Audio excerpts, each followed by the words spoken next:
SV6 news కు స్వాగతం. ముందుగా హెడ్లైన్స్. ప్రస్తుతం తెలంగాణలో రాజకీయాలు వ్యాపారంగా మారాయని, పెట్టుబడి పెట్టి ఎన్నికల్లో గెలిచి తిరిగి 4 రెట్లు దోచుకోవాలనే ఆలోచనలతో రాజకీయాలు చేస్తున్నారని, ఆ విధంగా కాకుండా సేవా దృక్పథంతో ప్రజాప్రతినిధులు ప్రజలకు సేవలు అందించేందుకు కాంగ్రెస్ పార్టీ కట్టుబడి ఉందని Malkajgiri parliament Congress party incharge Mynampally Hanumantharao అన్నారు. మల్కాజ్గిరిలోని కాంగ్రెస్ పార్టీ కార్యాలయం ఏర్పాటు చేసిన అనంతరం విలేకరులతో మాట్లాడుతూ రాజకీయాల్లో విలువలు తగ్గిపోయాయని, వ్యాపార దృక్పథంతో కొనసాగుతున్నాయని, అటువంటి కల్చర్ గతంలో కొన్ని పార్టీలు చేసుకుంటూ వచ్చాయని, అదేవిధంగా దేవుడి పేరిట రాజకీయాలు చేస్తూ అధికారం పొందాలని బీజేపీ చేస్తోందని ఆయన విమర్శించారు. అలాంటి ప్రజాప్రతినిధులకు కాకుండా మల్కాజిగిరి పార్లమెంటు కాంగ్రెస్ పార్టీ అభ్యర్థి సునీత మహేందర్ రెడ్డిని అత్యధిక మెజారిటీతో గెలిపించాలని కోరారు. తమిళ సంఘం నాయకులు తమకు వసతులు సౌకర్యాలు కల్పించి తమిళ భవనం నిర్మించి ఇవ్వాలని అభ్యర్థికి వినతి పత్రాన్ని అందజేశారు. ఎన్నికలు అయిన తర్వాత తమిళ భవన్ నిర్మాణానికి సహకరిస్తామని, ప్రభుత్వం ద్వారా నిర్మాణానికి కృషి చేస్తామని, ప్రభుత్వం నిర్మాణం చేయని పక్షంలో పట్నం మహేందర్ రెడ్డి సొంత నిధులతోటి భవన నిర్మాణానికి కృషి చేస్తామని మైనంపల్లి హనుమంతరావు హామీ ఇచ్చారు. ఈ కార్యక్రమంలో Congress party Medchal incharge Harivardhan Reddy, MLC మాజీ మంత్రి పట్నం మహేందర్ రెడ్డి, శ్రీశైలం గౌడ్, బండి రమేష్ తదితరులు హాజరయ్యారు. అంతకు ముందుగా పార్టీ కార్యాలయంలో వార్ రూమును ప్రారంభించారు. ఈరోజు నేను ఒకటే తెలియజేసిన అందరికీ, మల్కాజిగిరి ప్రజలందరికీ, ఇప్పుడు కాంగ్రెస్ గవర్నమెంట్ ఉంది. అది గౌరవ ముఖ్యమంత్రి రేవంత్ రెడ్డి గారు నియోజకవర్గం మాకు అప్ప చెప్పినందుకు ప్రజలకు అండగా ఉండి, వాళ్ళకు అందుబాటులో ఉండి ప్రజా సమస్యలు తీర్చడంలో ముందుంటాం. ప్రభుత్వ సహకారం తీసుకొని తెలంగాణలో ముఖ్యంగా మా రేవంత్ రెడ్డి గారు సహకారం తీసుకొని state government fund, central government fund తీసుకొచ్చి పెద్ద ఎత్తున తీసుకొచ్చి అభివృద్ధి చేస్తే తప్ప అభివృద్ధి సాధ్యం కాదు ఈ మల్కాజిగిరి ఏరియా. ఎందుకంటే గతంలో 10 సంవత్సరాలు వెనుకబడిపోయారు. స్టేట్ గవర్నమెంట్ అయినా సెంట్రల్ గవర్నమెంట్ గత ప్రభుత్వాలు అభివృద్ధి చేయలేక చాలా వెనుకబడిపోయిన మల్కాజిగిరిని ఇప్పుడు అభివృద్ధి చేయాల్సిన అవసరం ఉంది. ఇప్పటికినా ఓటేయకపోతే మళ్ళీ 10 సంవత్సరాలు వెనుకబడిపోతారు. కాబట్టి ప్రజలందరినీ కోరుతున్న రిక్వెస్ట్గా ఇప్పుడు మాత్రం మీరు మేల్కొండి, తప్పకుండా మంచి మెజారిటీ ఇవ్వండి. ఎక్కడ చూసినా మంచి స్పందన ఉంది. చాలామంది స్వచ్ఛంద సంస్థలు కానీ, ఎడ్యుకేటెడ్స్, రిటైర్ అయిన వాళ్ళు, ఇంకా ఎంప్లాయీస్, ఇంకా అందరూ సపోర్ట్ చేస్తున్నారు. మిగతా పార్టీ వాళ్ళు కూడా చాలామంది జాయినింగ్స్ అవుతున్నారు. కాబట్టి అందరూ నిజంగా పెద్ద ఎత్తున ఎక్కడ చూసినా స్పందన ఉంది, బ్రహ్మరథం పడుతున్నారు. ప్రజలందరికీ మంచి వే ఉంది కాబట్టి అందరూ హై మెజారిటీ ఇస్తామని బాగా సపోర్ట్ చేస్తున్నారు. కాబట్టి అదేదో పుట్టిస్తున్నారు బీజేపీ వాళ్ళు. కానీ బీజేపీ వాళ్ళ నిజంగా వాళ్ళ నుంచి ఏం కాదు. ఎక్కడ చూసినా నేను బీజేపీ ఉంది అని నాతో అడుగుతుంటే, నేను కింద గ్రౌండ్ స్థాయికి వెళ్తుంటే నిజంగా చెప్తున్నా, 10 మంది ఇలా అడిగితే 2 మంది బీజేపీ అంటున్నారు తప్ప 8 మంది మాత్రం కాంగ్రెసే చెప్తున్నారు. కాబట్టి ఒక్కసారి ఈసారి ఛాన్స్ ఇచ్చి కాంగ్రెస్కి గెలిపిస్తామని ప్రజలే తెలియజేస్తున్నారు. కాబట్టి మంచి హై మెజార్టీ వస్తుంది, చాలా బాగా మంచి హై మెజార్టీ వస్తుంది. ఇప్పుడు వారం 10 రోజులలో ఇంకా విపరీతమైన మార్పు వస్తుంది. కాబట్టి ప్రజలందరూ సంపూర్తిగా మాకు మద్దతుగా తెలుపుతున్నారు. కాబట్టి మంచి హై మెజార్టీతో మేము ప్రజల మద్దతు ఉంది కాబట్టి మేము మంచి గెలుస్తున్నాం. బీజేపీ వాళ్ళ నాన్ లోకల్, అక్కడ గజ్వేల్లో లోకల్ అంటారు, హుజురాబాద్లో లోకల్ అంటారు, 2 దగ్గర ఓడిపోయాడు, మరి ఇక్కడ కూడా లోకల్ అంటారు. మరి ఇక్కడ లోకల్ అనేది కూడా ప్రజలు అడుగుతున్నారు. కాబట్టి అది కూడా మీరు గమనించాల్సిన అవసరం ఉంది. వాళ్ళు గెలిచినాక వీఐపీలకి అపాయింట్మెంట్ ఇస్తారు తప్ప ప్రజలలో ఉండరు. కాబట్టి మేము ప్రజలలో ఉంటాం. 2006 నుంచి నేను ప్రజలలో ఉన్నా, ప్రజల సమస్యలు తీర్చడంలో ముందున్నా. కాబట్టి మీరందరూ సహకరించి దాన్ని దృష్టిలో పెట్టుకొని, మహేందర్ రెడ్డి గారు కూడా 25 సంవత్సరాల నుంచి రాజకీయాల్లో ఉన్నారు. ఉమ్మడి రంగారెడ్డి జిల్లాలో సేవ చేయడం జరిగింది. ఎమ్మెల్సీగా కానీ పార్టీ అధ్యక్షుడు 15 సంవత్సరాలు, ఇంకా ఇట్లా ఎన్నో కార్యక్రమాల్లో ముందున్నారు ఆయన కూడా. కాబట్టి ఇతరం సంపూర్తిగా మేము మీకు అందరికీ సహకారం అందిస్తాం. తప్పకుండా నా సహకారం కూడా ప్రజలకు ఉంటుంది. ఎల్లవెల్లా మీకు అందుబాటులో ఉంటామని తెలియజేస్తూ చెప్పి అడుగుతా ఉన్నా. నన్ను ఏమనుకున్నా పర్వాలేదు, నేను వాస్తవాలు మాట్లాడతాను. ఈ రోజు అంతా ఐఫై వాళ్ళే ఉన్నారు.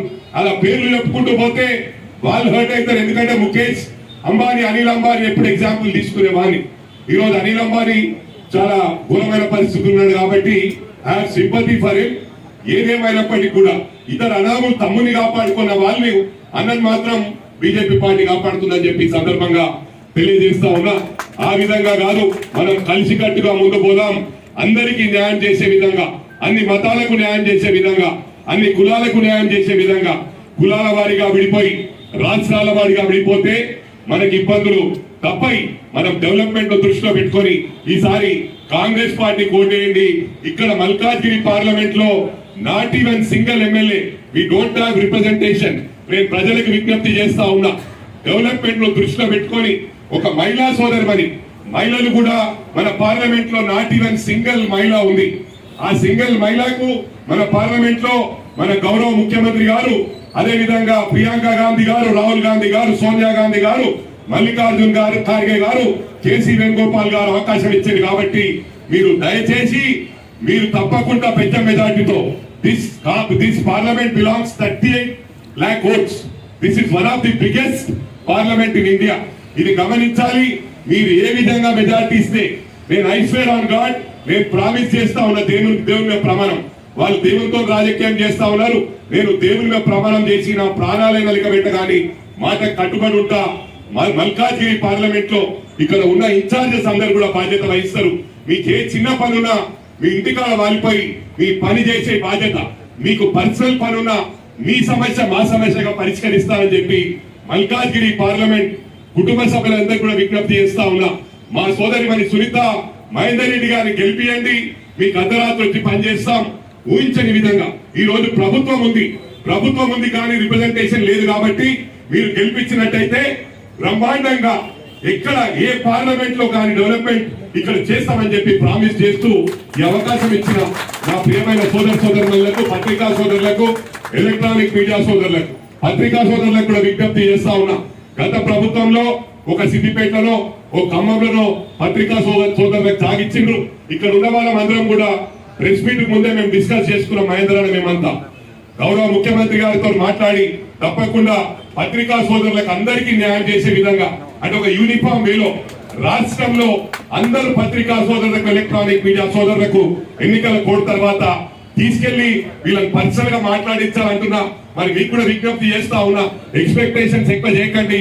మాది పేద పార్టీ, మా ప్రభుత్వం లేదు.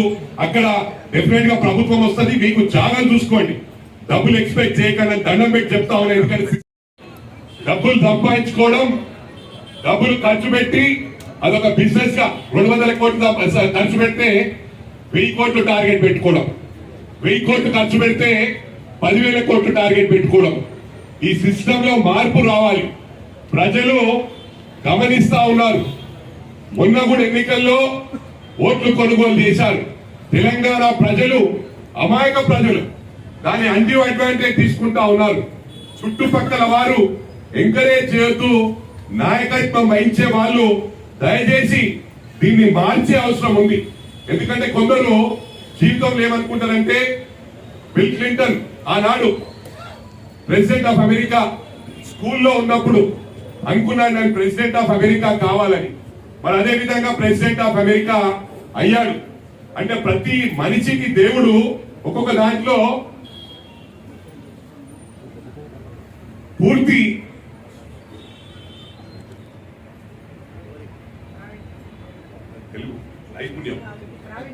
ప్రావీణ్యం అంటారు. ఎందుకంటే నాకు తెలుగు చెప్పడానికి ఏం సిగ్గుపడ. నేను చిన్నప్పుడు స్పెషల్ ఇంగ్లీష్ అయినా కూడా practical experience makes man perfect అంటారు. అదే విధంగా నేర్చుకున్నాను.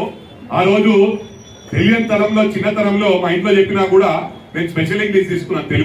తెలుగు రాకుండా ఇనిషియల్ గా నేను రాజకీయాలకు వచ్చినప్పుడు తెలుగు మాట్లాడే పరిస్థితి లేకుండా స్పీచ్ కూడా రాకపోతుండే. ఇవాళ దేవుని దేవాల ప్రజలతో మాట్లాడుతూ బ్రహ్మాండంగా మాట్లాడుతున్నా. నాది నేను అప్రిషియేట్ చేసుకుంటా ఉన్నాను. ఒకటి ముఖ్యంగా ప్రతి మనిషికి ఒక తెలివిస్తాడు దేవుడు. ఒకరు స్టడీస్ లో ఉంటే, ఒకరు స్పోర్ట్స్ లో ఉంటారు, ఒకరు కల్చరల్ యాక్టివిటీస్ లో ఉంటారు. అంటే ఈ రోజు సిస్టమ్ ఎట్లా తయారైందంటే, డాక్టర్ అయ్యేవాళ్ళు డాక్టరే కావాలి, రాజకీయ నాయకుడు కొందరికి రాజకీయ నాయకుని కావాలనుకుంటారు. ప్రెసిడెంట్ ఆఫ్ అమెరికా ప్రెసిడెంట్ ఏ విధంగా అయిందో మరి ఆ విధంగా నేను రాజకీయ నాయకుడు అయిదాం అనుకుంటాను. అయ్యే